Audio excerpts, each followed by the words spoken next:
This podcast is for informational purposes only. It is not, nor is it intended to be, a substitute for professional arboriculture advice and should never be relied upon to perform or direct arboricultural work. The Tree Thinking Podcast makes no representations as to the accuracy, completeness, or suitability of any information on this podcast and will not be liable for any damages arising from the use of any information in the practice of arboriculture or tree work. The views and opinions expressed in this podcast are those of the guests, and their appearance on the podcast does not imply an endorsement of them or any entity they represent. The podcast and its hosts are not to be held responsible for misuse, cited, and/or uncited copies of the content within this podcast by others. The Tree Thinking Podcast may not be reproduced or distributed without the express written consent of the Tree Thinking Podcast.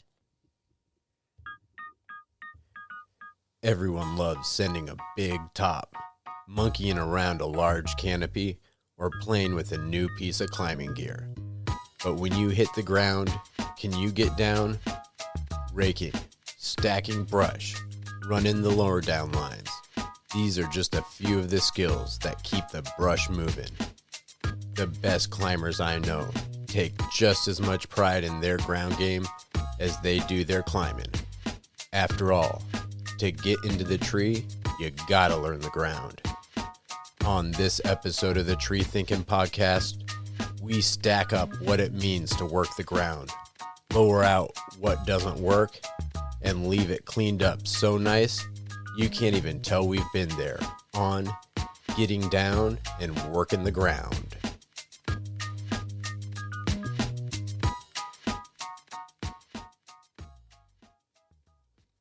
All right, we're back again, and this will be a fun episode. We've been talking about doing this one for a while. We're going to be looking at groundwork, and in my opinion, you could say groundwork might be as, if not more important than the climbing. At least there's an argument for it. So I think we're going to go in a lot of fun places on this episode. But before we get started, I'm Andrew. I'm Rob. I'm Dakota. Jamie. And Corey. Sweet. You know, one of the things you hear a lot is the best climbers are also the best ground guys. So let's start this out by calling maybe the best climber that I know personally. Let's give Dan Krause a call. Cool.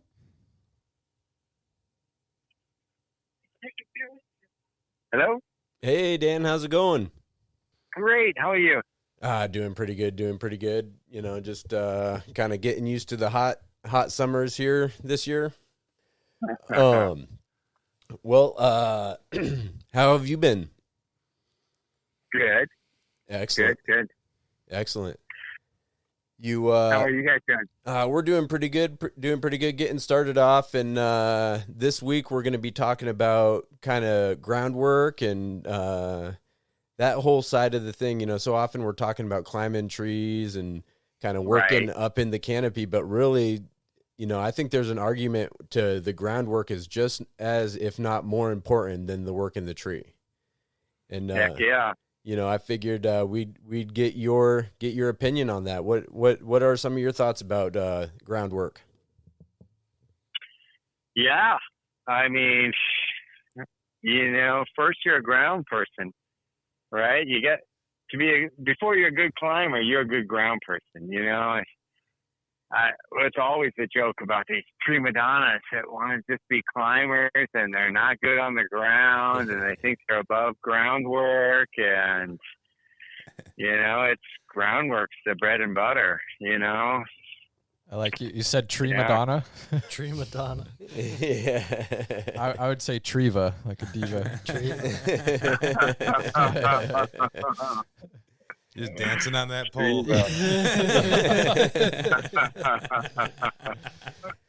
Yeah, it's one of those things where it seems like the new guys, you know, really when you're first hired on, they're willing to do anything. And about 3 months in, a lot of new guys want to start climbing. And you can't blame them. And really, it's good to teach them to climb because, you know, aerial rescue trainings, these type of things.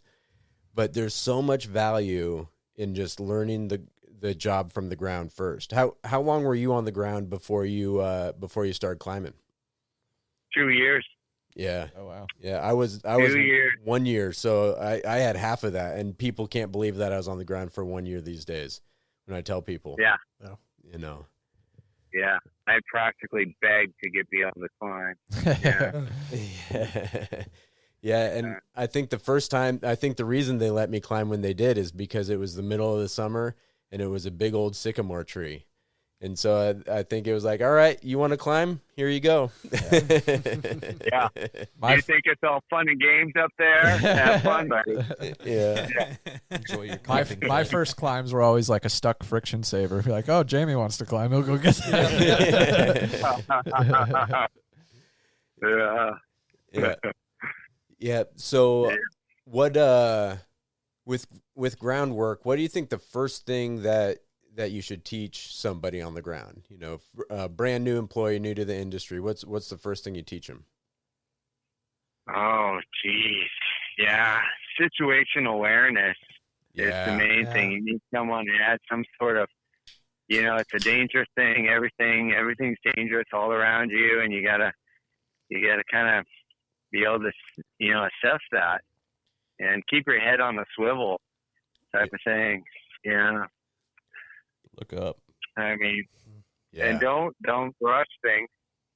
Yeah, I'm happy if someone just keeps moving as long as they're busy. They don't have to grab the biggest load and just break their back. I just want someone who's, there's always something to do. So I hate guys standing around with their hands in the pockets. You're watching them down there or whatnot, and it's like, God, there's something to do. Yeah. Yeah, there's always plenty to do. Grab a rake, Yeah. Well, and that's one of the good tests for a brand new person is I'll, say, hey, just follow me. Just, do what I do. You'll learn where to be on the ground.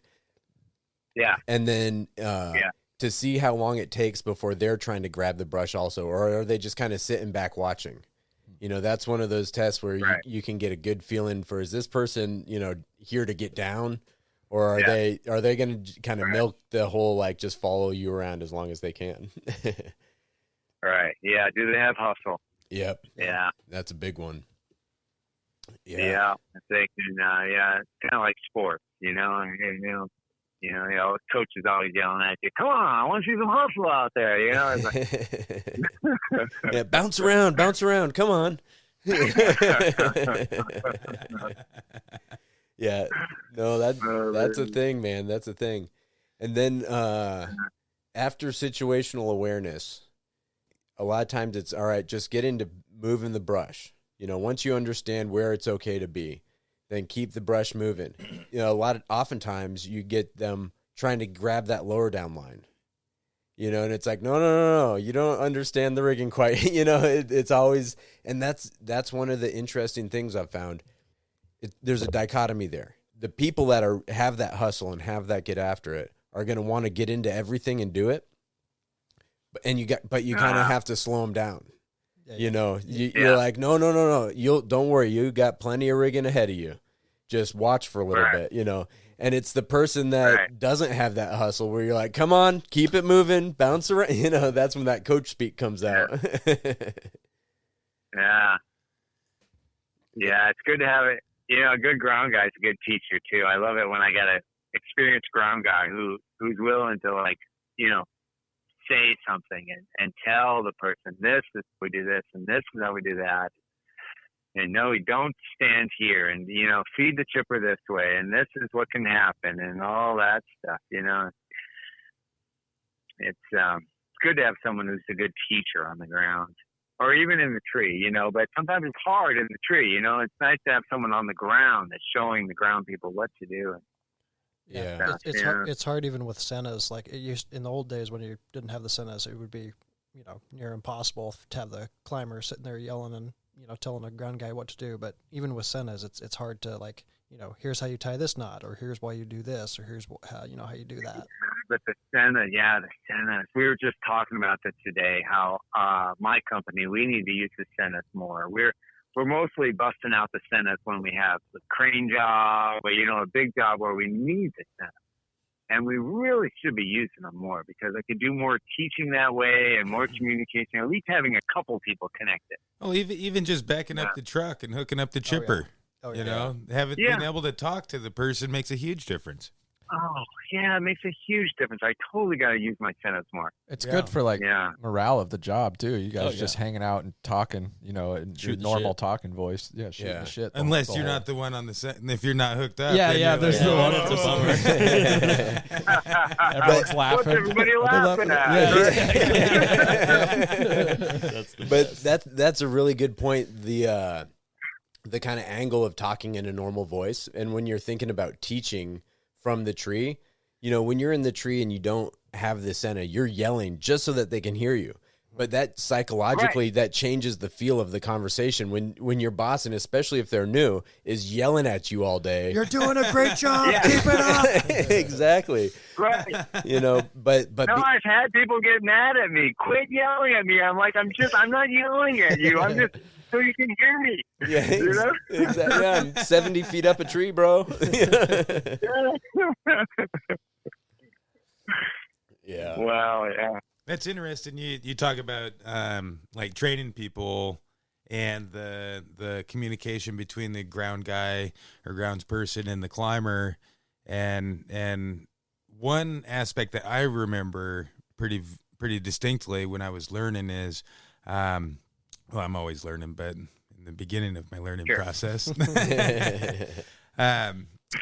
When I was up in the tree, then I remember a lot of the time it was Doug on the ground, and he was always watching me. If I looked down, like, unless he had something else to do that he had to be focused on, his eyes were on me, and that was really nice because, it gives the climber, just especially if you're doing new things or don't have a lot of experience in doing what you're doing, knowing that somebody that does is watching every move that you're doing whenever they can is just reassuring. And that felt so good to me, knowing that the person on the ground that was teaching me was always watching me and not just like talking to someone else or doing, getting distracted. Right. Yeah. Yep. And as a more experienced climber, it's nice to have that because then you don't, like, as you're making a cut, you don't have to sit there second guessing. Like my guy on the ground is not like looking at me right now. Or if I go to toss this piece, I don't have to second guess. Okay, I'm yelling clear, but I don't really know if it's clear, even though he said it's clear. Like, I know that he's watching me. Exactly. Or he or she is watching me. Yeah. That's something to work toward. But as a trainer, that's something that I try and do now. Is I try and make sure that I'm focused on them, watching them throughout the whole process as much as possible, and trying to stay one step ahead of getting them the line if they need it, or getting them tools if they need it. And just, it makes a huge difference in the confidence of the climber if the person on the ground already knows what you need. Right. They're one step ahead. Saw running out of gas, know. Before you can say I gas, you see him walking over with a gas can. You're like, oh, man, that guy is on. They're dialed. That's who you want. That's the person you want on the ground. Well, and I think there's something to be said when you're the guy on the crew that has a ton of experience, not to go up into the tree, but maybe send someone up to get some practice climbing, and you hanging out with the new guy, right? Right. I remember training guys that were kind of surprised when I would be like, no, I'm going to stay with you all day. Because they thought that I wanted to get out there and show them how it's done. And it's like, no. I will show you how it's done. Trust me. You're going to be trying to keep up with me all day. That's my goal, Because when you're in the tree, it's hard to teach those lessons. And it can be frustrating when you see someone down there not doing what you want. And you're not because, they know and they're not doing it, but they don't know and you're not in a position to help them. Right. That's a tough spot to be. I always tell grounds people that their goal, like, to have something to work toward every single job that you go to, every single job. It doesn't matter. The goal that you have is to have everything cleaned up by the time my gear is put away. If you can work toward that, try and do it. That's your goal. Yeah. That's your goal. You're not going to succeed all the time. Crown over your head. Yeah. You're not going to make it. But when you do make it and it's close, it's such a good feeling. You're like, oh my God, I can't believe I had it all done. That was a massive tree, and it was all cleaned up, everything. Because sometimes it takes climbers a little while to put their gear away. Yeah. I don't come out of the tree till I hear the blower go. Time to go home. I'm done. Always one more cut. Always one more cut. Yeah. I remember days yelling down to the ground. I seen them, just seeing them, watching them. Oh, okay, they got their hands in their pockets. It's okay, things are piled. They could be doing this. After a while, you just yell, hey, if I got to go down there and help you guys, I'm going to be pissed off. Yeah. And if you're that kid that's trying to learn how to climb and wants that time in the tree, the best way to get it is be done with the cleanup every time the climber comes down. Right. And that climber is going to be so stoked on you that they're going to be like, all right, this guy deserves. They're ready. It's not I should make some time. No, this kid deserves it. They know that that's what they're trying to do. They know that that's their goal. They're putting forth the effort to achieve that every single job.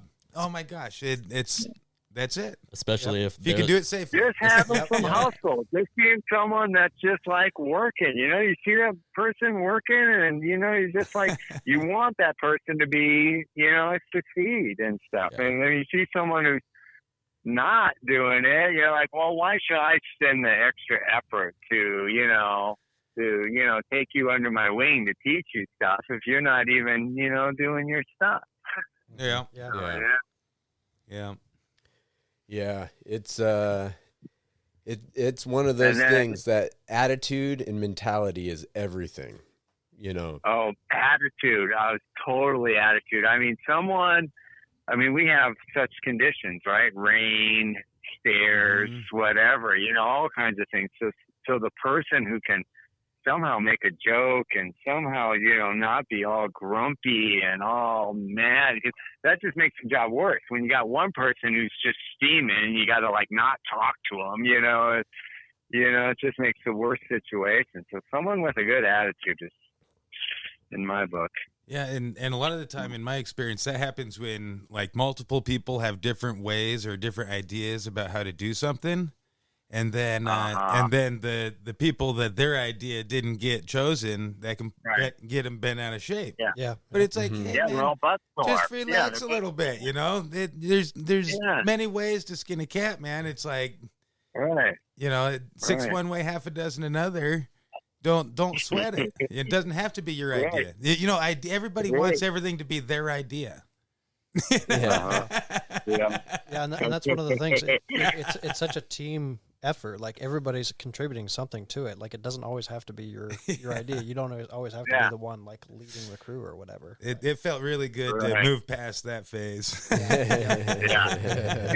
the macho, get them out of there. Sometimes there's a lot of macho, and it's just Yeah, and there's kind of there's an art to that when you're a crew leader, to knowing when it. Sometimes I've been in situations where somebody had a bad idea, not in a situation where someone's going to get hurt, but you just know they're making life harder on themselves. You can't turn the truck around there. Yeah, it's not going to work. Well, and what you do is you just say, okay, go for it.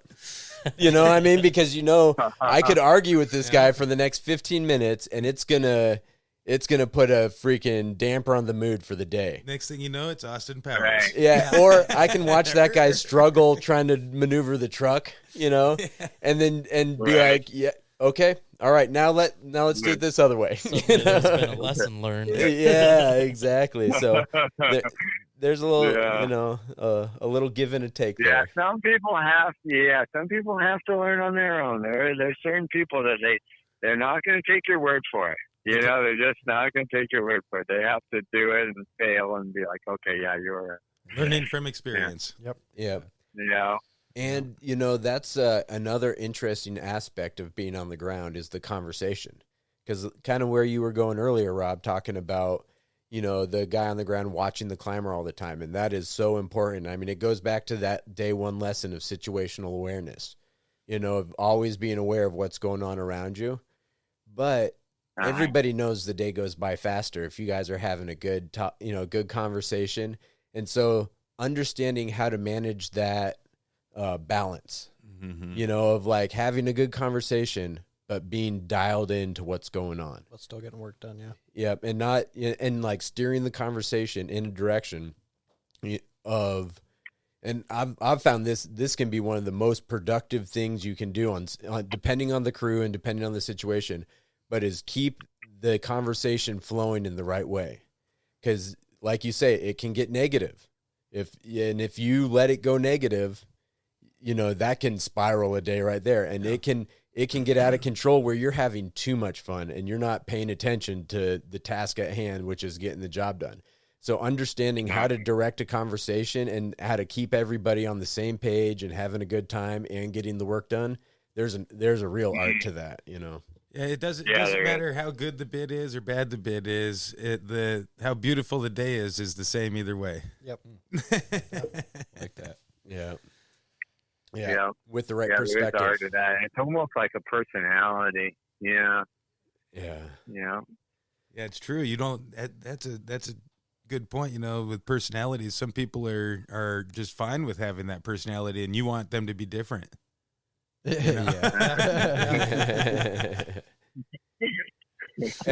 that might be something with your personality. You know? Control it. Yeah, exactly. Oh, that's funny. But I don't know what kind of other advice would you have someone that's maybe let's take it past that first, you know, couple days, that first week, to, you know, you've kind of learned how to start working in that flow. You're not to the point where you're learning to climb yet, but what's the one thing that you can focus on that will get you to that next level? The learning fast, you know.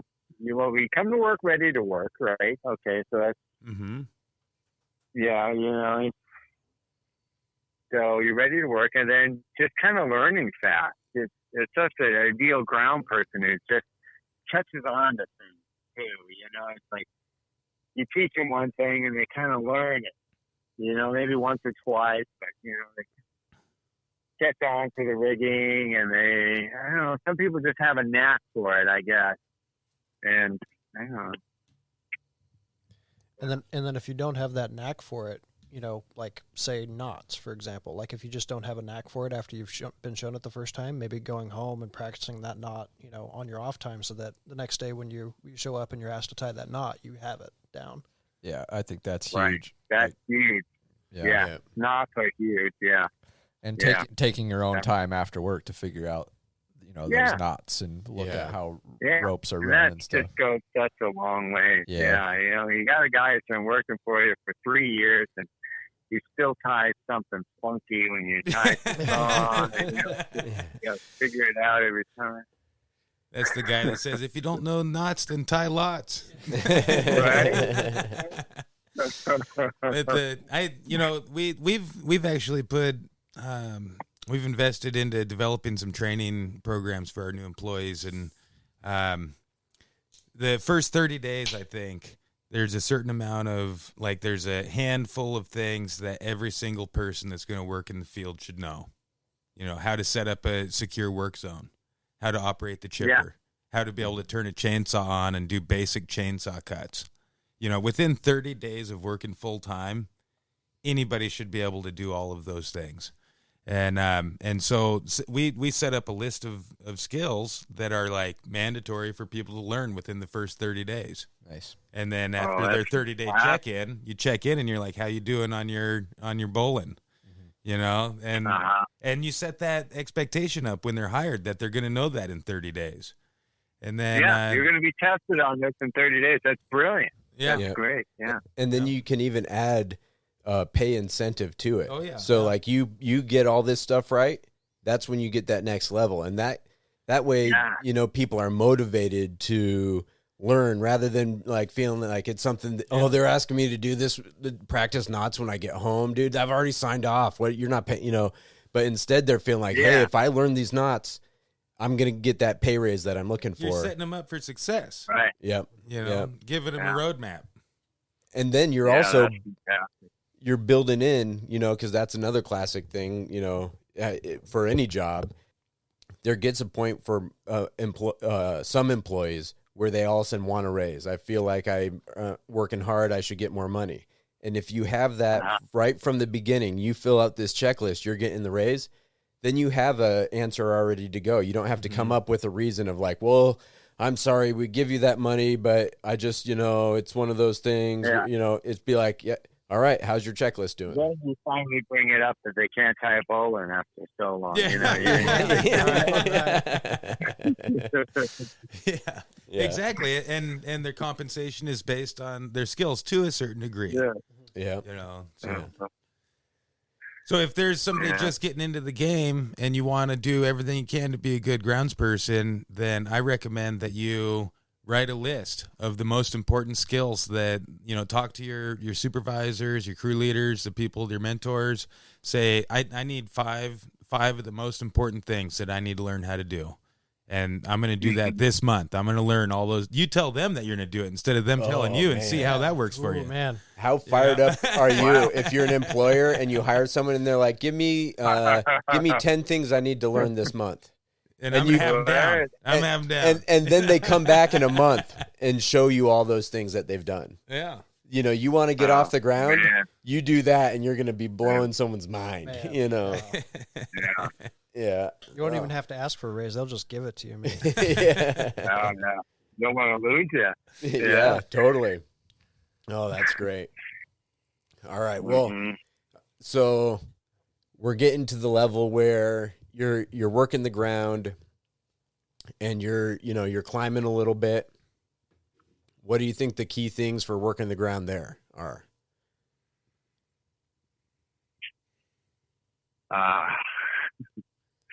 Just knowing, having that awareness of what the climber wants. Yeah. They say that the climbers make the best ground guys, right? So once you start climbing, you get more of a feel for what the climber is going to want. He's getting up to where he's going to need his rigging. Make sure I better have my rigging line and my pulley here, so when he asks for it, I got it. Yeah. Or he's going to need a bigger saw. He's using his climbing saw, and he's getting the bigger wood. I should have that bigger saw out there, all gassed up and ready to go. Yep, I love that answer. I love you're taking the knowledge that they've given you an opportunity to start climbing, and instead of just using it to have fun in the trees, you're using it to up your ground game. You're taking that perspective shift, and you're feeding it into how you're improving on the ground. That is key. I think, like you say, understanding the ground from that climber's perspective, because it's like when you're a climber, the whole job looks different when you're in the tree. I think just about everybody's had that experience where they get on the ground and they're like, all right, I'm going to make this cut. And then they get up there and it's like, yeah, no, I'm actually going to do the cut there, and I'm going to do this cut here, Right. And so it's about taking that perspective and understanding how it's changed and then learning from it. And then you're just transferring that into groundwork. Well, once the groundsperson can start understanding where the balanced tree should be pruned, or how to make a balanced tree, or the different terminology and how to approach the pruning, then you can be given the climber advice. Oh yeah, and that's really, really valuable. If the climber feels confident that the groundsperson is going to give them good advice about where to make their cuts or how it looks, that's a big step up. Yeah, that's huge. Yeah, that's huge. If the ground guy can tell the climber something that saves the climber from going back up again, that is so huge. Yeah. You missed something. There's something sticking out like a wild hair. You better get that, or don't forget this. You put a swing up there, or whatever it is. Something that they're tuned in. Yeah. And that goes all the way back to the day one lesson, situational awareness. That just shows you why it's the day one lesson, because that's the reoccurring theme that I'm picking up on so far. Yeah, it's the bedrock for everything else, and you just kind of build off of that. Another thing that newer employees can do that's going to be something that employers or people that have been working there and are going to appreciate is on the way home, if you're driving the truck alone, or if you're maybe you're running shotgun with your crew leader or something, dump the truck and gas it up. You know, nobody wants to go to the dump and dump the trucks. Nobody wants to go to the gas station at the end of the day, but the people that are running the show, they're gonna know if people are putting in that extra effort, you know. And if you're reminding them, if you're telling the crew leader, your boss or whatnot, hey, should we go dump the truck and gas it up? You know, if they're wondering, if they're like, oh, I don't really want to, then they'll be like, oh, this guy, he's got it. You know, he knows. So, yeah. That is a good one. Yeah, that's a leader. That's a good leader there. You know, is thinking about those types of things there. Yeah, and it's a company policy too. You know, if the boss is like, you know, if it's half full, you need to dump it. You can't be coming back with trucks more than half full. You know, it's just then you got to be kind of on it with your employees. Yeah. Nice, and I think that's also an interesting point for people's careers, because you see people go in two different directions. Once they've, you know, worked the ground long enough to the point where they're getting a little bit of climbing here and there, there's, you know, people either kind of shift into I'm a climber or I'm a ground guy. Because, you know, I mean, I know I've worked with some guys that were career ground guys and were damn good at it, you know, and a lot of them still climbed every now and then, but they kind of was like, nah, that's not really my thing up there. I can do it. I can do an aerial rescue. If you need me, if, you know, another climber doesn't show up, I'll go get that deadwood. But just weren't as comfortable as maybe they thought they were going to be once they got in the tree. And there's nothing wrong with that, you know. At that point, though, it's time, you know, they'll shift and they'll get into ornamental pruning. They'll get into really getting good at running the ropes, you know. So I kind of see that's an interesting point, because that's where it kind of, you know, people can take their career in a couple different directions. Yeah, be the truck driver, you know, the guy who's always got the equipment. Mm-hmm. Yeah, and that's a bigger thing these days, now that there's, you know, skid steers and log loaders and all this equipment. You know, you can kind of specialize in being the person that understands equipment, maybe focuses on knowing how to repair everything and work on everything. You know, and greases everything up. And that's interesting. I hadn't really thought about that much more, but that's almost a third direction you can take it. Another thing that people can do, speaking of equipment, and even with the chainsaws and all that stuff, if you're new to the industry and new to the equipment, or even if you're not, read the manual. You know, you're going to learn how to use it, how to maintain it. You're going to learn a lot of stuff by reading that manual. And chances are, if you read the manual, 99% of people don't. No. So chances are, if you do, that you're going to be teaching the people that have been there for 10 years. You know, and haven't read the manual. Yeah, you learn so much, and it's it's totally just reading that manual, and you're like, oh, that's what this button's for. I was reading on a chain. You know, there was a chain, and I was just reading about the chain, and then apparently with the what is that? Our big saw chain, you angle it up at like 10 degrees when you sharpen it. Yeah. I didn't know that for the longest time. You know, little tricks like that you learn from reading stuff about the stuff you're using.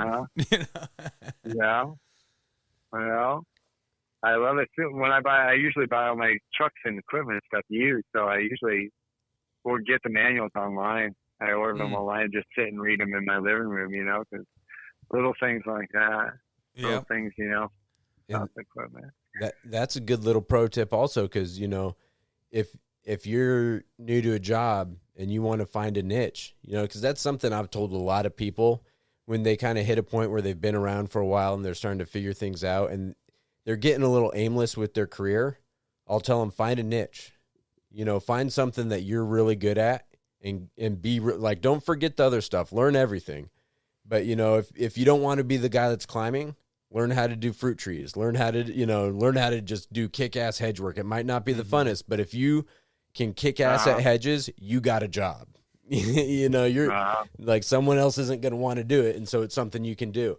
And that's something you could do. You know, getting online, you can take all the equipment parts home, you know, or all the equipment numbers home, and you could look up your chippers, you could look up your skid steer, you could look up all your equipment, and you could have all that manual. So they don't even know you have all that knowledge until something goes wrong, and all of a sudden you're just going through the machine like nobody's business. I can replace a track, no problem. Yeah.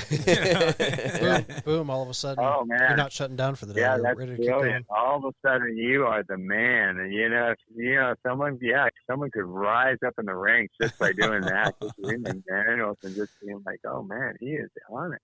Within 1 month's time. Yeah. Bro. Yeah. College kids, darn college kids. Oh, yeah.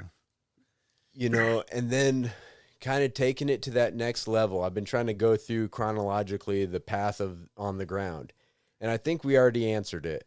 But when you're a badass climber, the best climbers are badass groundies also. Because if you can come down after putting all that work in the tree and just start outworking everybody on that final cleanup, that's leadership right there. Oh, man. Oh, yeah. Totally. I totally try to do that. I mean, as soon as I get my gear up, I grab a branch. And we have a rule at our place. You don't walk from the backyard to the front without something in your hand. There's always something. Never a wasted trip. If you're going to get something in that trunk, you can always grab some branch. So I've had guys, even my ground guys, you're like, hey, I got to walk to the branch. You haven't got anything in your hand, But, yeah. So wait a minute. Definitely ground guy. When you come out of the tree, you don't just go sit in the truck on your phone? I mean, I've been telling you that for a while now, Corey. Huh. I'm not going to change that. So. Yeah. So that brings up something that I was thinking about when preparing for this episode. Is there's a few rules for working the ground, and one of them is never a wasted trip. If you're going from the back to the front, even if it's a small branch, you got to have something in your hand. Sure. Something in your hand. Just have that, yeah. Yeah, and another one that kind of came to mind is always rake towards the chipper. It sounds intuitive. You'd be surprised. So many fights over that. Yeah. Now there's exceptions to every rule. If there's like an extreme hill, you don't want to be raking up this crazy hill just because it's in the direction of the chipper. Exactly. Or if you're going from concrete to grass, you consolidate it on the what's going to be easiest to pick it up, that kind of stuff. But, use your common sense there, Yeah, use common sense there. That's the ticket. That's the general rule. I know I have a former foreman who that was the only rule. It didn't matter what the situation was. So they got it. It's like, you want me to rake this whole pile closer to the chipper instead of raking this little stuff to the pile, it just doesn't make sense. Yeah, no, I've definitely got into that because there are situations. It depends on the brush you're raking, and how much there is. If you're going to be, when you're raking away from the chipper, it can be frustrating. Yeah, and so that, like, if you're moving a pile, you move it towards the chipper, but there are times where you do create little piles. And then you go bounce, boom, boom, boom, boom, boom with a bucket real quick. Yeah, that's rare. Right. That's rare for me. I do one big swath. Yeah. Well, it depends on the situation. Damn, Yeah. Dude, you don't want to get caught up in old ideology. I'm willing to try new things, and I also don't tell people they're not allowed to do piles. I let them do piles. That's fine with me, but I personally do one big swath toward the chipper. Dang. Yep. Yeah. And that works great. For me, one of the big decisions is how far are you moving it? And what kind of equipment do you have? If it's a big spot and you can just real quick and easy, because if you got a big pile of, bigger sticks, you're trying to move them, they get caught together. It's harder to start moving them. You got to start doing these crazy angles with the rake to try to flick them. But if you can just boom, boom, boom, make, 5 little piles and then come through with a bucket and just dump, dump, dump, and you're off and moving. Or if you're in a backyard, you have to go through a gate and you have to funnel all of that stuff in through the gate and then into the front yard. Yeah. So it's something I used to use all the time with the company I used to work for, and I just don't see it as common anymore. Like here, I guess, is tarps instead of buckets. I mean, we had buckets, but the way I rake, let's get some rake talk going. Here we go. I rake like circles as far as I could reach. You know, that's a pile. Okay, next one. Yeah. I go in circles. That's a pile. So I'm not, you know, I'm raking away from the chipper sometimes. That rule. Oh, I know. But then if you get a tarp and you take it to the backyard, you can get every single one of those piles and drag it out front. See, it's situational. There are times where if you do that. Now, what I do when I'm kind of using that technique is I'll kind of move, like take more amounts towards the chipper, and it's because that's like ingrained in my mind. Yeah. You know, and I'll kind of go towards the chipper and consolidate these piles, and then I'll start kind of at the edge of that pile, and I'll make another pile, so I'm moving the piles kind of towards the chipper as I'm creating them. But it's funny because people get heated over your raking technique. It's one of those. I've had foremen come up to people. Yeah, you just grab the weight from them. You ever have a big foreman? Yeah, you're not doing it right. You take your weight away from you and start doing it. Like, oh, dude, are you kidding me? And it seems pretty like measly, but it's not. There's a reason why people get passionate about it, is because if you can save 5 minutes of every single job that you do, that adds up. Well, and more than 5 minutes. Yeah, sometimes you're looking at 20 minutes, half an hour on a job. Yeah. So there's another reason though that people get so worked up of it. When are you raking? At the end of a day, when you're hot and you're tired, you're low on blood sugar, and you want to be right. It's kind of what you were talking about before, Rob. You know, there's many ways to skin a cat. And you can get yourself in trouble if you start arguing over having to rake, because there goes your 5 minutes. Yep. You know, where if everybody just did their own thing and they kept that pile moving. I just thought of one of my pet peeves, and tell me if you guys feel the same way. So it's the end of the job. Everything's pretty well cleaned up. Now someone's using the blower, getting all the debris away. And say it's me, I'm on the blower, and then I get done. Well, there's still debris there, right? But the rake, shovel, and bucket are already put away in the truck, and it happens all the time. And I think that's the absolute last pieces of equipment to go on the truck. Yeah. It bugs me because every job I have to go in the back of the truck and get this stuff. The majority of the time, the tools go in the truck after the truck's already moved. Yeah, and I feel like the blower is the last thing, but there's a step, another the scoop step shovel the scoop gets shovel that last bit out of the curb and into the. You know, but which is a fine line. They really, the blower and the scoop shovel should probably go around the same time, because you blow it all into the curb, you scoop it up, you throw it in, and if you're trying to take that cleanup to the next level, you blow that last little sawdust that's in the curb, you know, and you kind of disperse that so that there's not like just a perfectly clean job and then one little pile of random sawdust. Yeah, cleanup tools don't go away until we're driving off. Like, unless there's some nice big bushes around everywhere to blow it. Precisely. Okay, so that are we going blowers now? Are we going blowing? Because that's a whole nother thing. You mentioned blowers. I wanted to say something about blowers. All right, Dan, let us have it. Wrong something to mind. If you want to be a good ground guy, don't be the one who's super eager to grab the blower. You know? Don't grab the blower. Like, oh my God. Okay. You know, John's blowing already. We haven't even finished dragging this brush. If there is still brush on the ground, nobody should be running the blower. Okay, I disagree. Okay. There are situations with blowers as powerful as they are now. You can move some substantial brush with a blower, but you should not be the new guy grabbing the blower while there's still a rake to be grabbed. I should quantify that. Large brush that you have to carry back to the chipper. If there's any of that, there's non-blowable brush. Non-blowable brush. And so there is so every much. blower is different. You got weak blowers, strong blowers, so that brush can vary. Yeah, it can. It can. Yeah. But if it's like 6 inch in diameter, you're probably not going to be blowing that. Well, and there is so much technique to the blower. Like people, like new guys just see it and they think you're just blowing, but no, they're like, just blowing.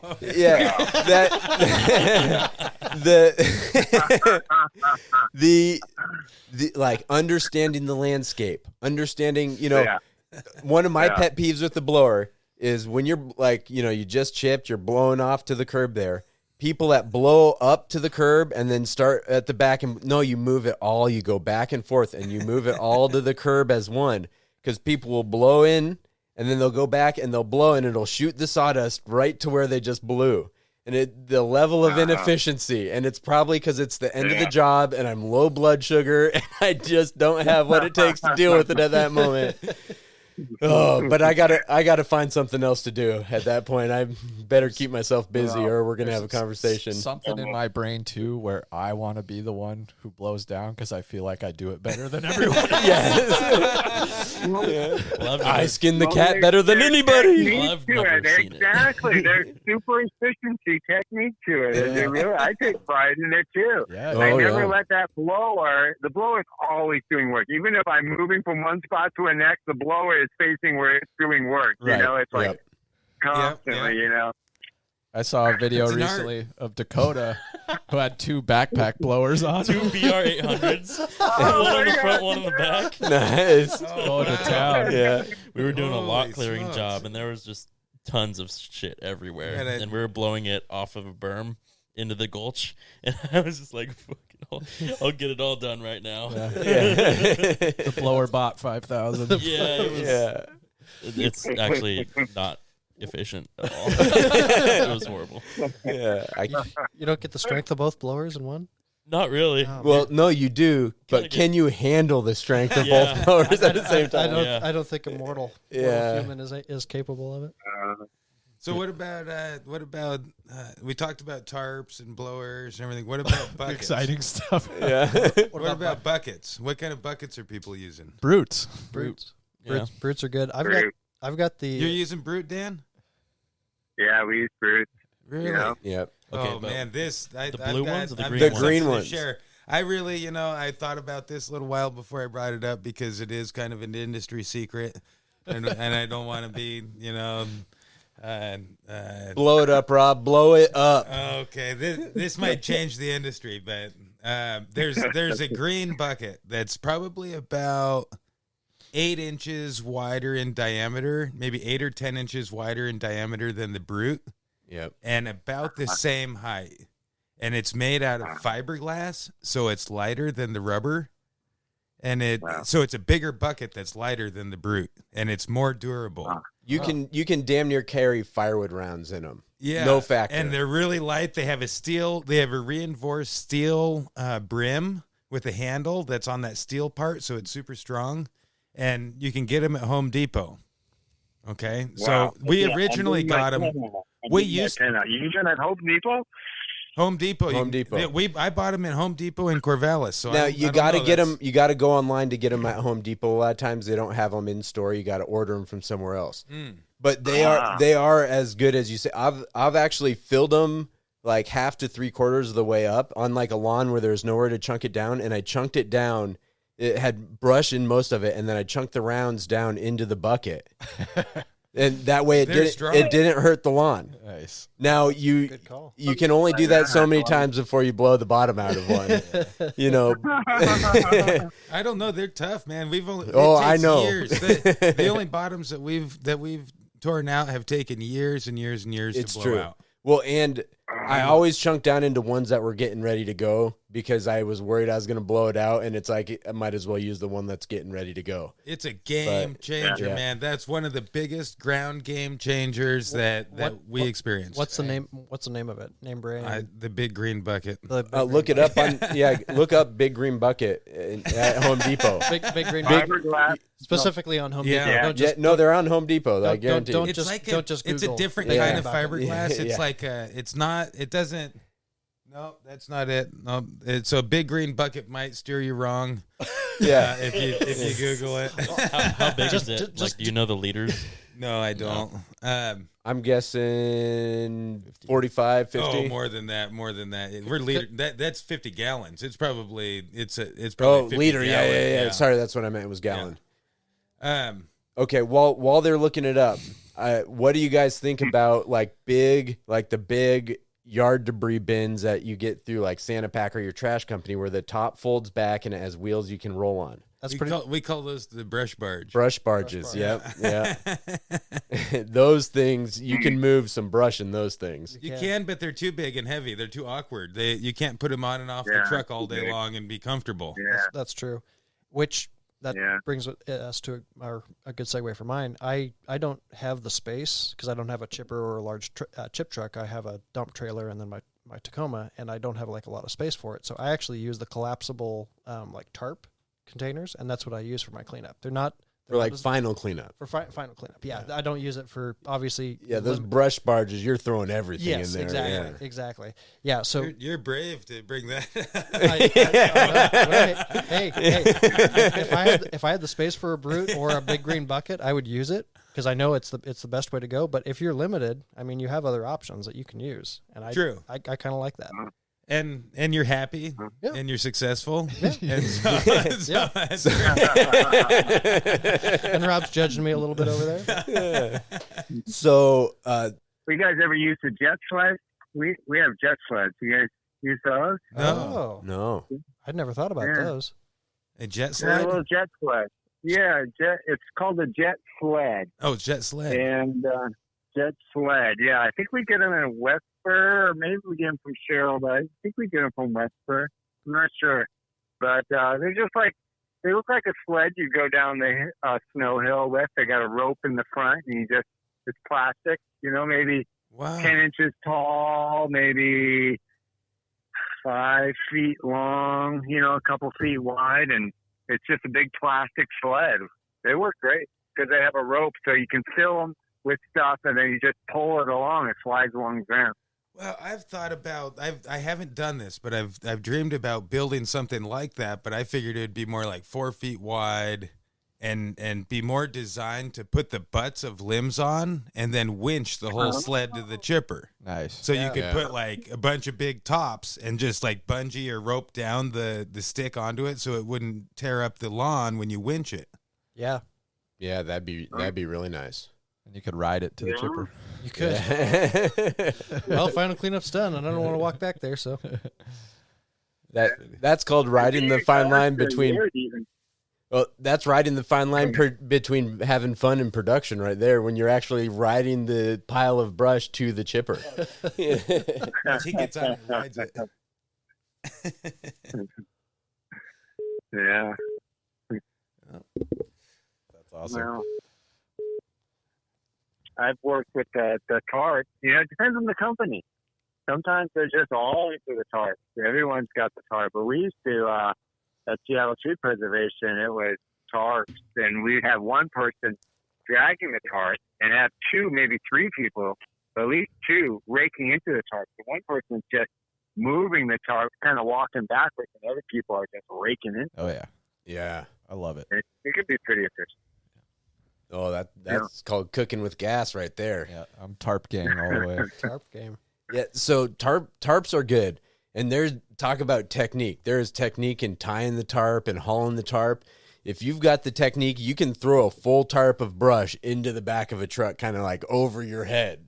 Right? Like the Olympian spin kind of thing. Exactly. Yeah. You use the momentum of it and you come up and over. Yeah. That You know? reminds me of And you hold one corner and it all releases and you pull the tarp out from your one corner that you held. Hell yeah. That's just Hell like yeah. That's like the Dan Krause throwball technique. But with the tarp. Yeah. Oh, yeah. Who knew tarps and trash cans would be fun to talk about? Yeah, I'm not shocked. I'm not shocked. Yeah, I'm It that gets simple. down to the fine details. Yeah. Yeah. Oh, man. Well, I don't know, Dan. Do you got anything else with the groundwork, ground game, tarps, rakes, cleanup, anything that you can think of to enlighten us? I mean, just you got a guy who's just dependable, and like we said, just has kind of switched on. You just kind of need to, even though sometimes the work is grueling and tedious or whatnot, you just kind of stay switched on and realize that there's stuff going on, and what should you be doing? Think about, I'm standing here, but what should I be doing, or what could I be doing? Just thinking ahead. Yeah. The best ground guy is the guy who thinks a couple steps ahead of the climber. Yeah. Yep. No, I mean that's big time. That's when you take your ground game to the next level, when you're thinking ahead of the climber. Mm. So it looks like Dakota found the big green trash can After on a strenuous the Home Depot search. site. It wasn't easy, but He's this whole time he's kind of been in the corner sweating, working that phone. How many viruses are on that computers. phone now? Oh, Home Depot is filled with them. He found it on homedepot.ru. so here we go. We are looking at a 60-gallon green round carry barrel trash can. That's what it's called. Is a green round carry barrel trash can. You get a 5-pack for $269. Nice. And that's 5 gallons more than the brute. So But it's the dimensions that make it work. It's wider and a little shorter. Yeah. There's not even a there's not even a brand name. It's just 60-gallon green round carry barrel trash can. just get your 60 gallons. It's get a out game of there. changer. Nice. Cool. Well, good I've talking often with thought. Oh. Okay, good talk. Oh no! What you got? What you got? Well, you know what I mean. You know how you dump the trash can into you dump it over the tailgate there. I mean, if they had one handle that was like halfway down, you could stick that handle on the edge and then tilt it up. Oh, you know? smokes. So I'm going to go back to my my tarp thing that I bought for cheap on Amazon or eBay or wherever I found it. They have handles all the way down. So there's a handle on the bottom, there's a handle in the midsection, and there's a handle on the top. So yeah. I got to try it. I just got to try it. Yeah. I got to put my ego to the side. Cool. Yeah, that's Well, fantastic, guys. Yeah. Great talking to you guys. Oh, it's always a pleasure, Dan. Thanks for coming on again. All right. But before you get going, I just wanted to check in real quick. I don't know what you're doing, but on the weekend of July 24th, we're heading out to Yachats. We're going to be climbing a big spruce trees. That one of them has a giant platform overlooking the ocean. There's an outdoor kitchen on site. It's in Yachats, Oregon. If you are free that weekend, we're going to be camping up there and hanging out, and you and your family are welcome. I will. I would like to say this. I will personally do anything I can to help make sure that you can make it happen, Dan. So if there's Nice. anything that I can do to help make sure it happens, you July just tell me. 24th. Weekend of Okay. July 24th. I'm taking that Friday off, so I'll probably be heading out there Friday. And we'll be there Okay. Friday, Saturday, Sunday. Right on the coast. It's beautiful. It's within walking distance of Yachats Brewery. Oh. It's a pretty prime spot. As soon as I hang up this phone, I'm going to go talk to my wife, and I'm going to see what I can do. Sweet. Nice. And I'll be there with my wife and my kids, and so Dude. it's a family friendly thing. And we're actually gonna try to do a podcast on the platform 70 feet up in the tree, if we can kind of figure out the logistics. So Okay. So if you can make it, Dan, Fantastic. I will have a green bucket waiting for you. oh man, At the top of the tree. Sweet. Okay, guys. Hey, have a great night. right on, you too, Hey, man. We'll Dan. talk to you later. See ya. Take care. See ya. Bye. Fun. It's been a while since we've talked. It's Dan. been too Yeah. long. You know, Dan's always come on whenever we've had these kind of topical episodes where we're talking about a thing, and he just always brings so much knowledge. But we kind of got on a kick of random episodes and interviews. Yeah. And And- so, and man, we- it is so nice having him back on. We need to have him on some of the random episodes and We- some of the other ones. We do just see Yeah. what tangents we go on. What a Yeah. humble guy. Being the champion of the world, what a humble guy. Yeah. Yeah, yeah, exactly. Champion of the world talking about buckets and rakes. Yeah, yeah. He'd probably be a ground guy champion of the world also if that was a thing. Yeah, there's a lot of good stuff talked about. I think one thing was the mindset of being a ground person and then moving into the tree, and how you might work the tree a little differently because it really sucks when it's just like a salad and it's just you on the ground. Like, oh Yeah. no, Oh yeah. It's terrible. True. That So is, I know. that's wisdom right there. Of I try not- swamping the ground Yeah, guy. I try not to swamp people. It's just Or 'cause it's throwing miserable. the ends in the same direction. Yeah, if you get all the little butts things. facing Yeah. the chipper, yeah, that's huge. Yeah. Yeah, that's one of those things where the climber is on another level. Yeah. If they're stacking the brush from the tree and they're just stopping and waving you under, they're not just, cutting until they have to move. They're cutting until it makes sense for however much help they have on the ground to move that brush. It's that, and it makes the job get done so much faster. That's someone that's kind of putting their ego in check. They're not trying to show everybody how fast they can go or how much they can get down.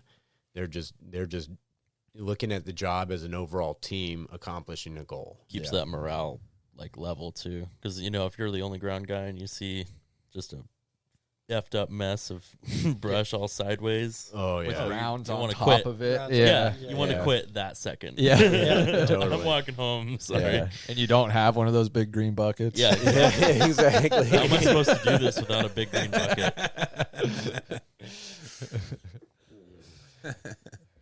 That handle midway down a trash can. Oh man, Holy smokes. game changer. Yeah, because I feel like All right. So look at the bucket I have there. I didn't bring that up before, but I think there's kind of a halfway down handle on it. Oh, it's a little bigger than. It's what the trash truck hooks into to dump it. But that's not one of those big buckets. So the plastic isn't as hardcore as like a brute, but it has wheels on it, and it has a handle so you can roll it on the wheels easy. But when you go to throw it in, there's a little spot you can kind of grab midway down to. It might be a little more than midway, but down so you can kind of reach down and grab it and toss it in. I can't remember what that thing's called, but that's a good one. I know I've dumped a bucket before and been like, I should probably go see my chiropractor. It's a weird motion. Yeah. That's another piece of advice is ask for help when there's a really heavy bucket and you have to throw it in the truck. Don't be afraid to ask for help, and if someone asks for help, don't look at them funny. Yeah. Especially when it's the middle of winter and all those leaves you just put in there are soaking wet. Yeah. Heavy. I'm a big fan of packing the bucket as much as I possibly can and asking for the mini skid to pick it up. Yeah, nice. If you got a mini skid, that's a game changer on the ground. Yeah. When I see the mini skid pull up, my back feels so much better right away. Just instantly relaxes, Yeah, I think August Honeyke said it. He's like, you could either pay your equipment dealer or your doctor. Yeah. And your equipment dealer is probably cheaper. Yeah, long run for sure. In this country. Exactly. We don't have none of that socialized medicine. Nice. Yeah. All right. Well, I don't know about about break and refresh the beers, and then we'll get back to it. Yeah, we got a word from our sponsors. There we go. Jake the Rake coming up. All right, we're back. Yeah, we lost a few along the way. Yeah, you guys should hear what happened to Rob and Corey, but we can't tell you, so they're gone. They're gone. Hopefully they'll make it back next time, but they were pretty heated when they left. Something about buckets. Breaking towards the chipper, creating piles. Yeah. It was a mess. Yeah, I hope Corey's all right. Rob's a big guy. Hopefully he doesn't end up in a big green bucket today. Well, that's just how life works sometimes. Well, who's trying to hit us up right now is Jake the Rake, and we're talking about ground operations. I don't think there's a better ground person out there. Contractor. Yeah. Ground contractor. Contract rake technician. Yep. Or specialist. I'm not sure what he prefers. I don't know. It seems to just barely touch the surface of what that guy does. I mean, he will set the standard on the ground. He will create a culture within your company. He will even hit you with some fresh ass flows. Yeah. Yeah. You want to call him? Yeah. Here, let's see. See what Jake the Rake's up to. Can I get a beer? Yeah. Beer me.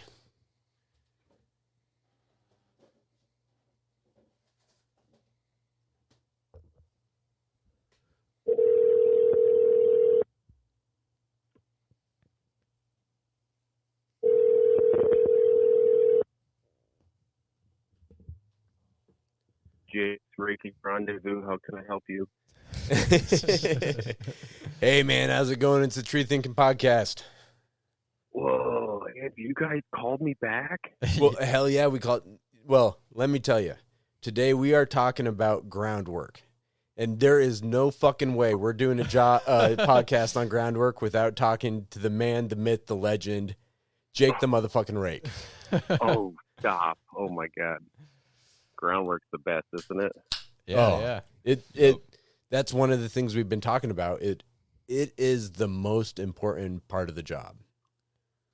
I mean, from what my little taste of working with some of you beans that are in that pod, it just seems like you could really tell who the team players are when they pick up that rake and just start going to town after they get out of the tree. Oh, yeah. Wow.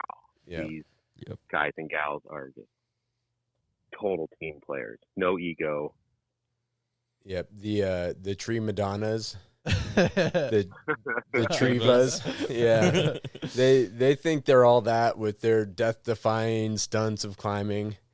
But, it's one of those things where what does the client know?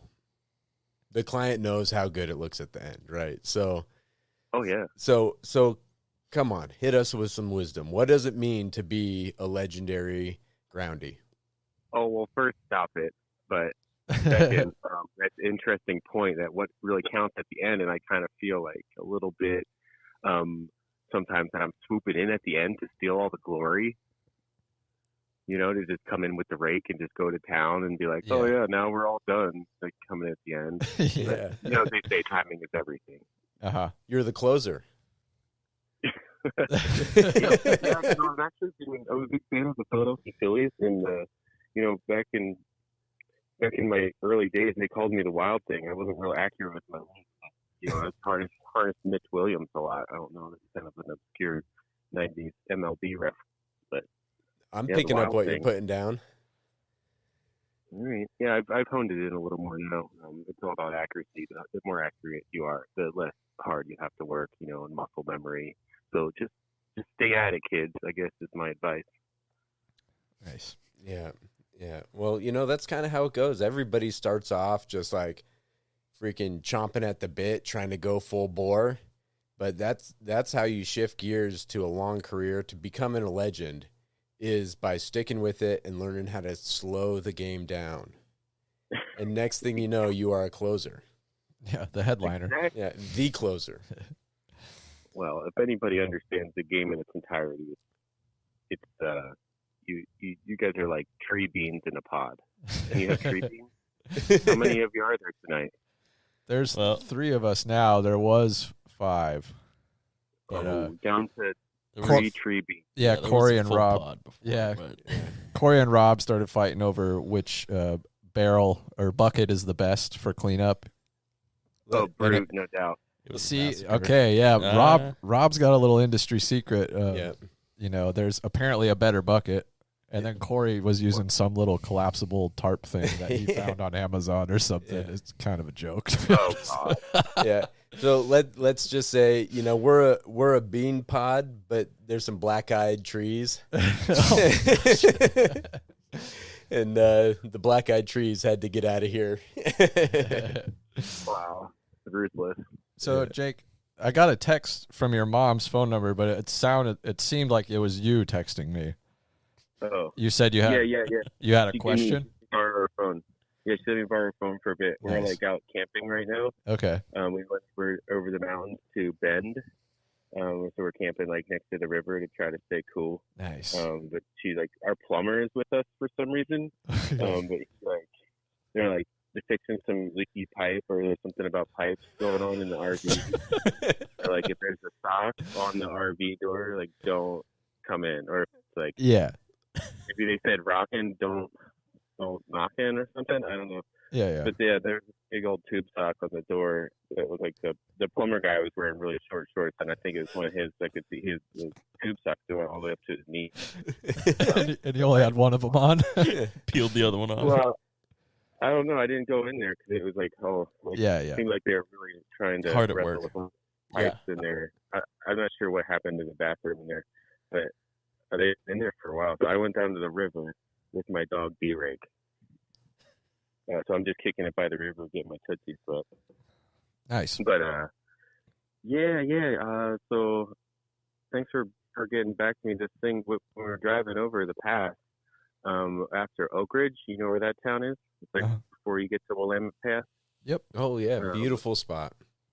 There's all these, like, after the town, there's like all these the big leaf maples alongside the highway, and they were like, and some of the firs too. They look kind of crispy, and they're always like super dark green.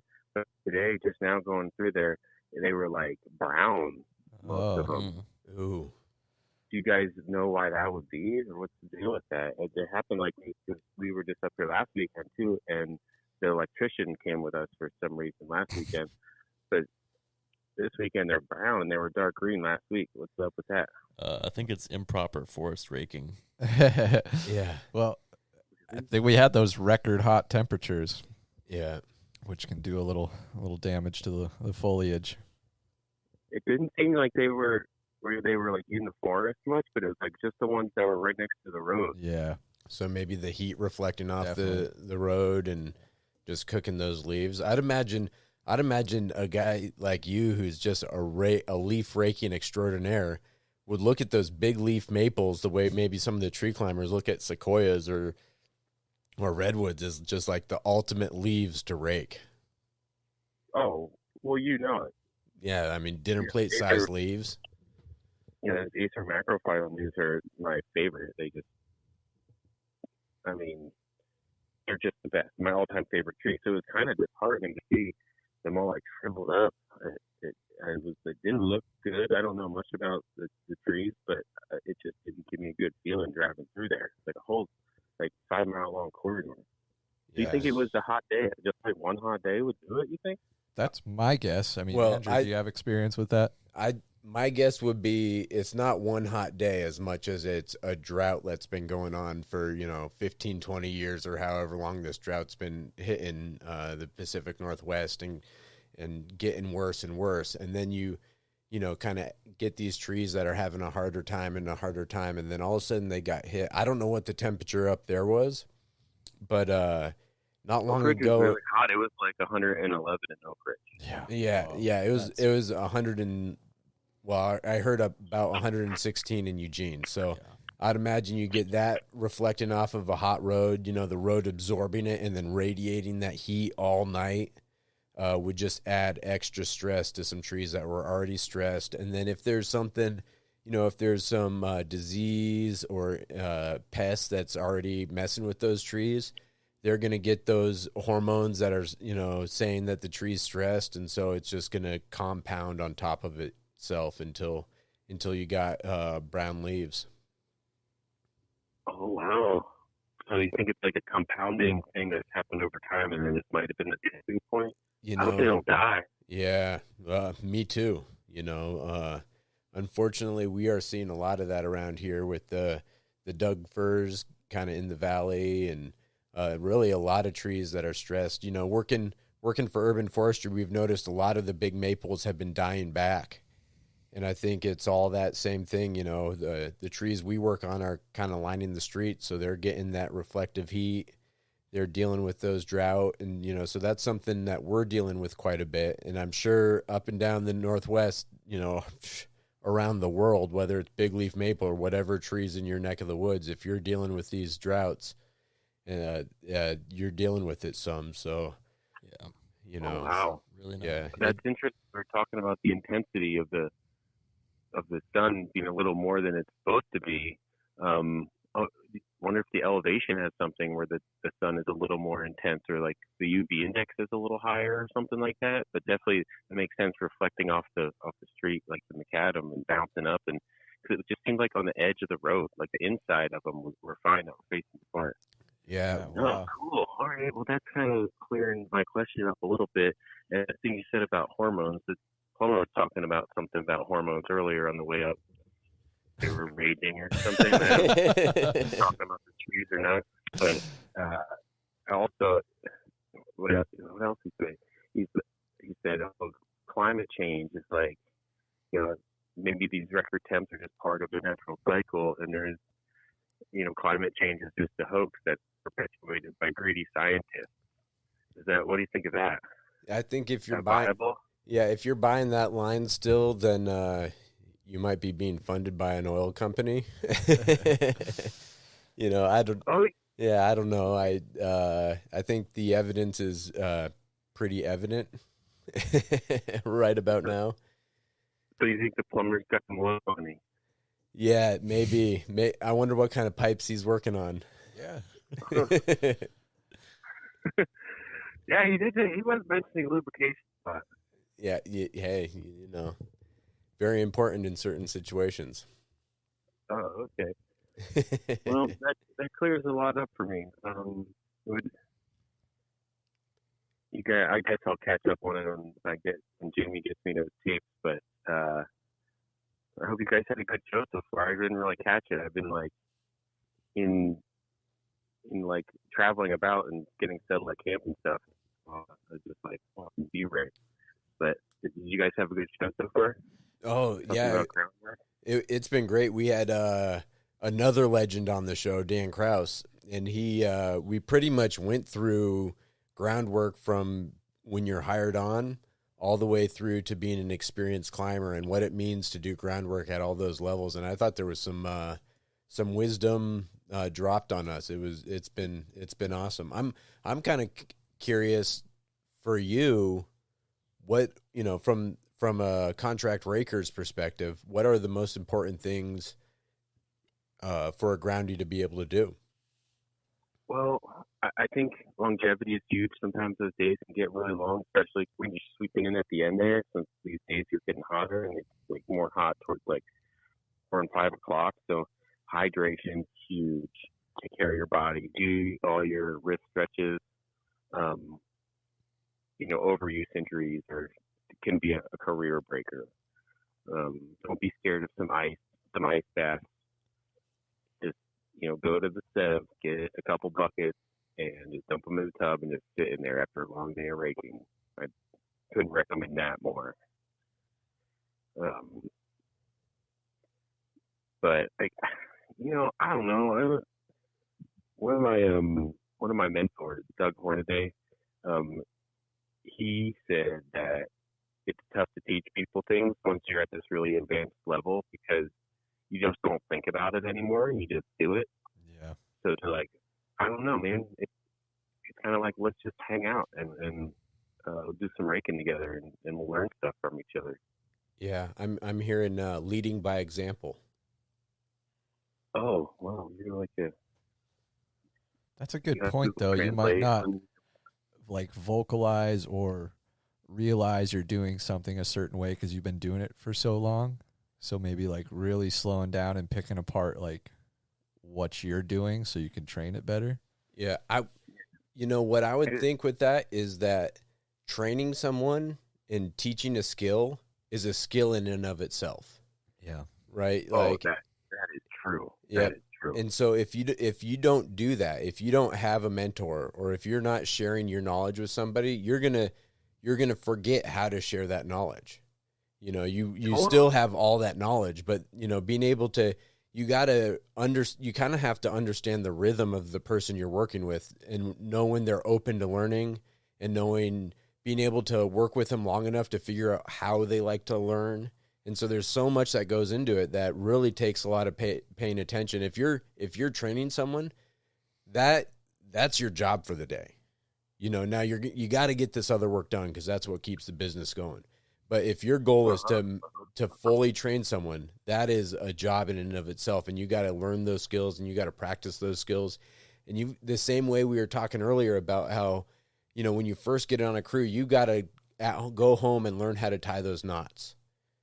Training's the same way. You got to be able to go home and think about the person that you're working with and figure out what they respond to, what they don't respond to, how you can keep them in a mind state. Even if we were talking earlier about having a conversation, how the conversation kind of sets the tone for the job. So you got to learn how to set a tone that helps open someone's mind to learning. Yeah, you should also probably like evaluate what you know. Yes. And like write it down and like categorize it and figure out like, oh, I absent-mindedly do this thing. Oh, there's another thing I can teach this guy. Yeah.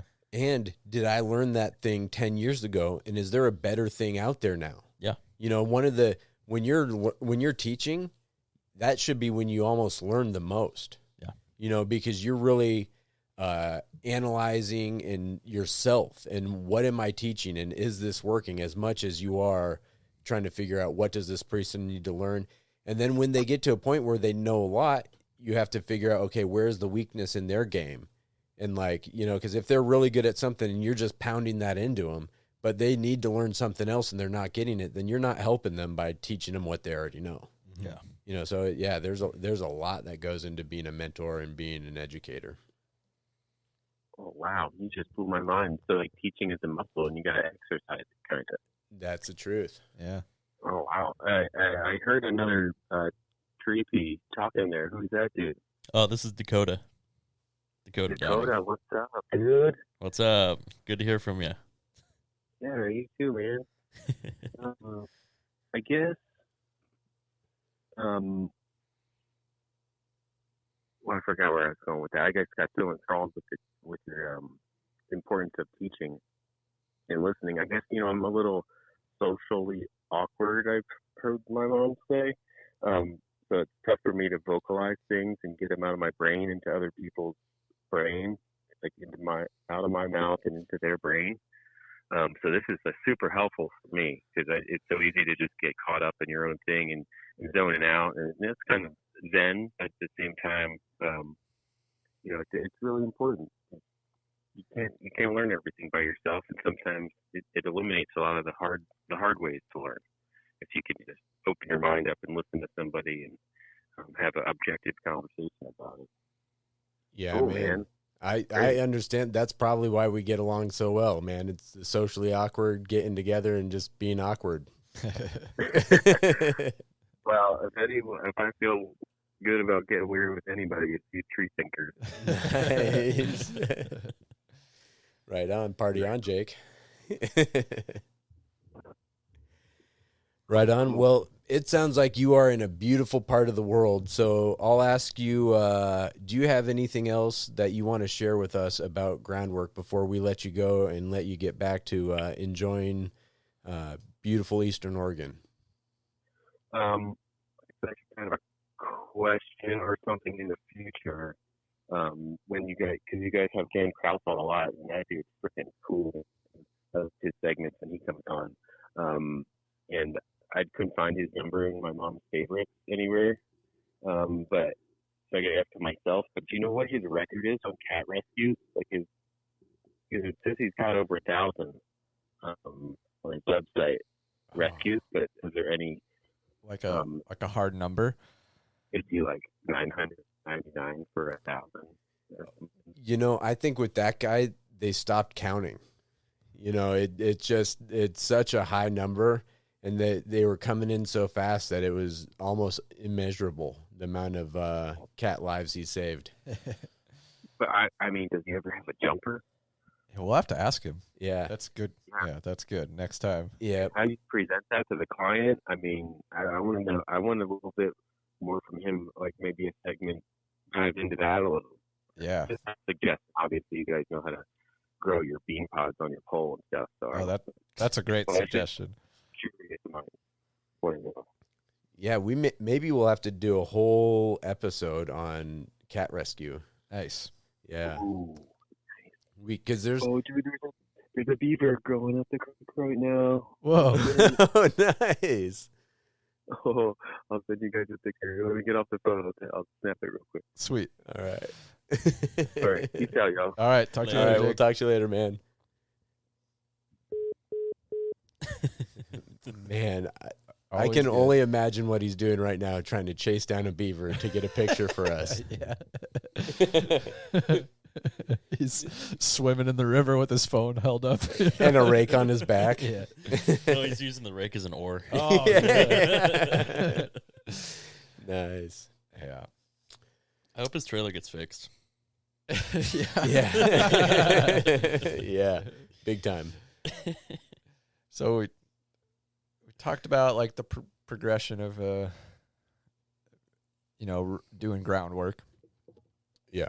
But we've got to talk a little bit more about running ropes, like once you get to that point. Yeah. And Yeah, you were saying that you had a good story from the field that was kind of involved some good roping, and that is kind of what we haven't touched on yet. Is there's a huge part of groundwork that is just running the ropes.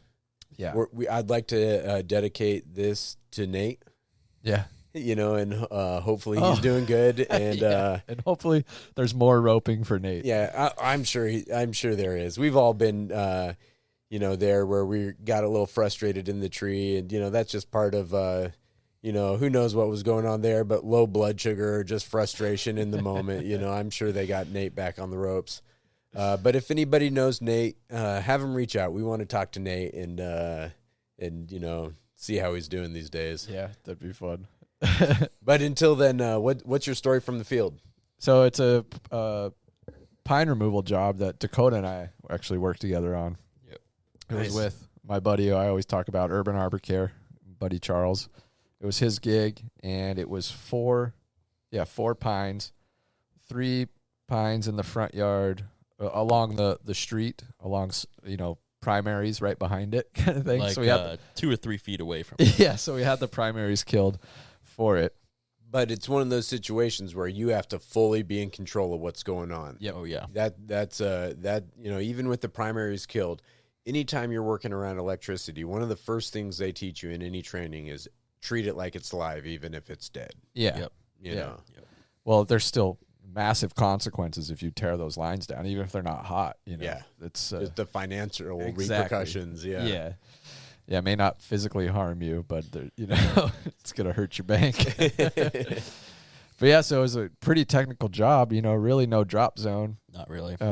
Big Asphalt asphalt pad right next to it. Probably 10 feet of actual dirt. Yeah, a house and a garage and a hedge and a power fence. lines and a fence. Yeah, it was a pretty tight spot. I saw some pictures. I think either you or Charles posted. Yeah, or maybe both of you.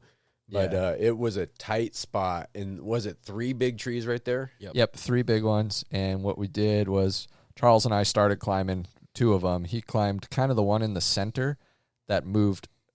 It was a little farther away from the power lines, right? So he had come up with the plan of that one will get brushed out, a couple chunks of wood taken off, and then we're going to set up a bomber rigging point to kind of swing the other trees over to it, away from the lines. You know what I mean? Yeah. So we both get up there and do that. He gets that one brushed out, topped, rigging point set, and then I'm doing the wood on mine. We negative rig a couple pieces, and I guess we'll start right here. So Jason took the rope. So Jason's a ground worker for Charles, a killer rope guy, and it was like the second or first chunk of wood that I was just straight up negative rigging. And I hear the rope just zzz, it ran all the way to the ground, and I felt bad. I was like, oh my God, dude, are you okay? It's like his hands, are just getting burnt up. He's like, oh yeah, would that feel good? I can keep doing that, or whatever. Oh, that's wonderful. When you get a ground guy that can just absorb that energy throughout the distance of it dropping, that's a game changer for a climber. Let it be known he did put on an extra pair of gloves over that pair of gloves after that. After that one? No, that's just being smart. Yeah. But so Dakota was running the ropes too. So after I negative rigged a couple big chunks, now it was time to tip tie them over to the spar that Charles left with a butt tie to kind of control the swing so it doesn't just go wildly toward that stem and the house, So we're just really slowing the swing. And we had a GRCS on the tip tie spar and just a porter wrap on the spar that I was working.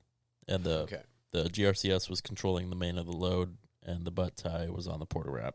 Yep. So when he was letting it flying, he was using the GRCS to control the. Now, was he using not on the negative rigs. That was a porter wrap. Oh, okay. Yeah. Okay. Yeah. So now we're switched over, tip tying it to that other spar. Yep. Oh, okay. And we pre-tension it, some cranks on the GRCS, and I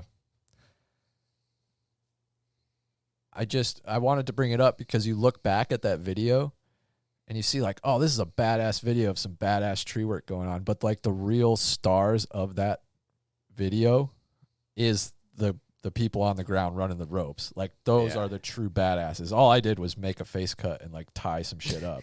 Yeah. But like the way that stuff comes off, like, oh, it's magic. I'm going to post them so you can see it. they crushed it, and that's why I wanted to bring it up. Like, I've had shit lock up on me. I just posted a video about that. You know, I don't know if that piece really locked up or I did a bunch of shit wrong for that one, but I've had plenty of stuff lock up on me. You know, I've had bomber rope people like really let things run. I've felt it all, but nothing feels as good as some, like, I show up with Charles, Urban Arbor Care, you're there, Dakota's there, Jason's there. I know, like, oh, this is going to be smooth. So they take pride in running the ropes. Maybe that's like the main point I'm trying to make. Like, Oh yeah. Well, and you know, thinking about it, the guy running the rope is doing more in some ways than the climber is. In that moment. Yeah. You know, like the climber's going up the tree and like has to set the rigging and do a bunch of stuff.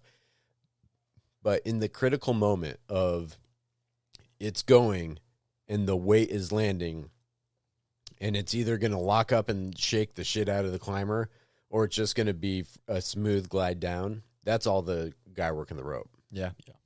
And not even, so the climber's obviously a concern. You don't want to rock them, have them come down and be all upset or whatever, or hurt their back or whatever. But also like the rigging, like it's got to be smooth or you're really, really testing the strength of your ropes and stuff, especially with the chunks we were taking. It's like, this shit's got to be smooth. Yeah, we were running 3/4 inch, taking. How big around was the biggest piece, you think? I don't even know. I know we were taking like 8 foot, and then I think I had a 25-inch bar, and at the end of it, it was getting pretty buried. Yeah. And we were taking several wraps on the GRCS, the bollard, and And what were they, like 8-foot rounds? Like 8 foot long? Yeah, I mean, toward the top, we probably took some 12-footers. Oh, yeah. You know? Yeah. So, you know, but like the ones that I saw on the gram, you know, where you're sending big old chunks, those were big chunks of wood. Yeah. You know, and, you know, I'm not going to get into the whole story, listen to the old episodes and I talk about it, but sending big pieces of wood, that's one of my big fuck ups in my career was when that rope broke and it hit me in the face. So there genuinely is shit on the line when you're working with forces that big. Absolutely. And that's when I know, working with those guys, that they know how to run the ropes. And you know, you can feel pretty damn confident in rigging like that. Yeah, that's a big deal. Yeah. For a climber to be able to do your job and just it being a no factor. I've had ground guys that are like that where it's a no factor. Yeah. You know, I'm just going to do what I'm going to do. And if I'm doing something they don't feel comfortable with, we have the type of relationship where they're going to tell me. Yeah. You know, they're going to be like, maybe take it a little smaller. Yeah. You know, or, you know, and so having that relationship goes so far. It's interesting as a contract climber, like showing up with a new company you haven't ever worked with before. And like, it's time to test the waters, see how you know. Yeah. That how they run the ropes. Always, obviously not starting high consequence. No, totally. Yeah. Well, let's put it, you know, if I just was working with Dakota, there would be a little weirdness, and not weird like I don't trust him, but just I've never worked with this guy. I've heard nothing but great things. So I'd be like, all right, let's do it. You know, but there'd be that thing like I've never worked with this guy. Yeah. So, but I guarantee if we were on a job, we'd get down. Oh, yeah. You know, that being said, if I'm going on to a whole new crew where I've never met anybody and you're just like, well, here we go. Yeah. One thing I do a lot in rigging, you know, probably like pruning rigging, is like mid tying a branch, like balance tying it almost and swinging it over to your rigging point. Yeah. But it needs to drop or it's going to swing back to the house or something. Yeah. But I'll do that when I'm dialed in with that ground person. Yeah. So like that oak you and me did. Yeah, totally. When we were like sending like these big, probably 30-foot branches over my truck. You know? I remember you being like, all right, if this doesn't work, dude, you're going to smash your truck. And I was like, we're good. Yeah. But it's because we've worked, you know, for a while together and, you know, I know exactly your skill level and vice versa. Yeah. We had that connection. Yeah. Yeah, so it swings over and has to run to the ground, you know. Yeah. And that could go totally wrong. Yeah, you know the Swings guy's over, not going to locks just up, drop swings it. back. Or, Yeah. Oh. Yeah. The window. Yeah, so running ropes is huge and takes lots of experience. like negative rigging a piece, you're on the ground running the ropes, like it's almost instinctual to like tighten up and grab that thing when you're seeing it like come over and at you know, toward the ground really fast. Yeah, when you see 1,000 pounds just like start to free fall, you're like, oh fuck. Yeah, I'm in control of this. Yeah. It's yeah, you have to train your mind to be like, okay, I'm gonna let this machine, like the Porter app or whatever, catch this thing, not me. Yeah. I'm just there I'm just there to be slow in down control a little bit. Yeah. But you are, because you are the one applying the friction. Yeah. Now, and you are the one setting the Porter app. Yep. So you're deciding how much of friction is the Porter app going to take, and how much is my gloves going to take. Yep. You know, so that it doesn't feel like much because you guys have done it a lot. But if you just put like a random person in there, Yeah.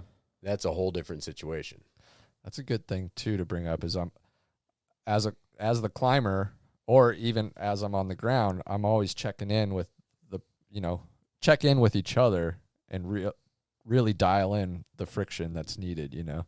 Yeah. Like after every piece, like how'd that feel? Yeah, I mean, more or less. even I've probably got 6 years of ground experience now, Yeah. and I'd still ask almost, after the first couple rigs, I'm like, how did that feel for you? Yeah, yep. Was that right for you? Yeah. Yeah. And I would do you ask want the me same. to take half off? Yeah. Or whatever. And, just dial it in after the first couple pieces, and then you kind of figure it out.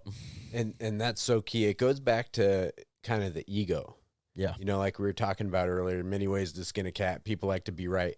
And once you get over that, and it becomes, instead of I'm trying to oppose what I want done, instead we're working together to accomplish a goal.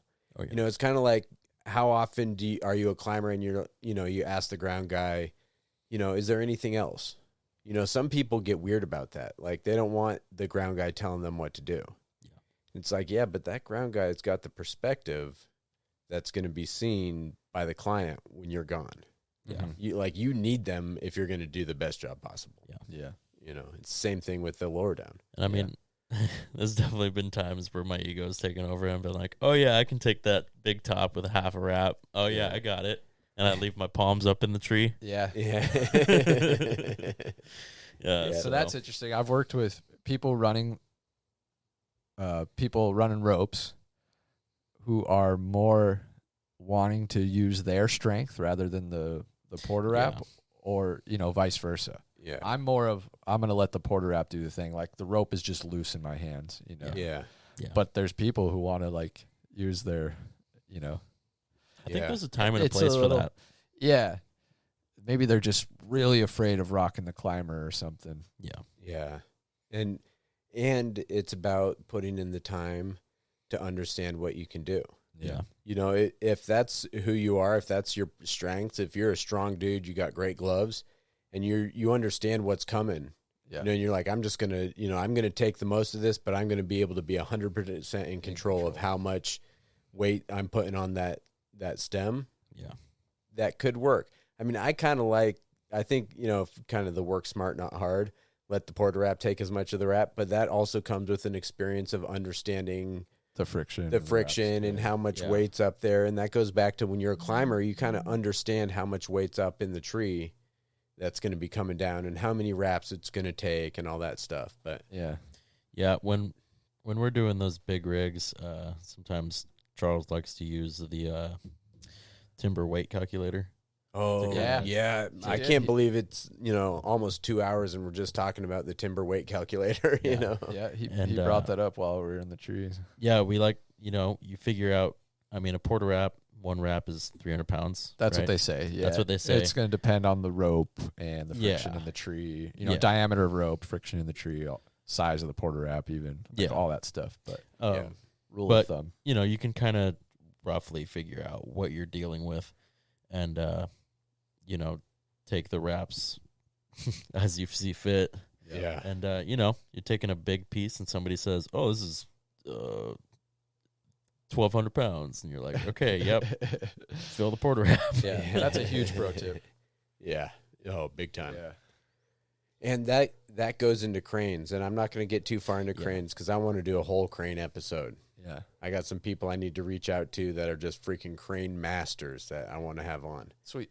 But you know, that kind of wood calculator, the wood weight calculator, whether, you know, there's apps you can use, you can get online and just print out sheets, but that is essential information to maximizing a rigging situation. Yeah, and with that, it's a lot more accurate because you're not working with dynamic forces that much. Yeah. Like with shock load. I mean, you know, you figure out how heavy something is when you're rigging it down. You're like, oh, wait, but then there's shock load. This is going to be 3 times that or whatever at one point. Yep. And, yeah, with cranes, I've never taken a pick, so I can't really say much. But No, but you're right there. Yeah. If you do it right. Actually, you can shock load a crane, and Yeah. that's one of the Yeah. big dangers of crane work. Is with crane work, you can be working with such large amounts of weight that if you don't take care of it right, yeah, you know, it's like anything. The more force you're dealing with, the higher the consequences. for sure. You know, you pull over a crane. Well, one, it's that piece of equipment, and 2, it's whatever's within the range of that piece of equipment. All you got to do is look up crane fail videos, and you'll know what I'm talking about. Yep. But that's for another episode. Yep. Yeah, I guess the big point I was trying to make, kind of to wrap that up, is a relationship with the person running your ropes, like knowing. It's such a good feeling when you're just on that level together. Like Yeah. the dude Mark I work with on a regular basis. When I'm doing that balance tie, swing over away from the target kind of thing, I don't even have to say anything to him. Like, it's just there. He knows what I'm doing. Yeah. Swings over, lets it run to the ground. It's the coolest feeling. Oh, man. Yeah. That is a big deal. Yeah. That relationship. And there's only one way to get it, and that's time and practice. Yeah. You know what I mean? That's like putting in reps. Anything. It's just putting in reps, you know.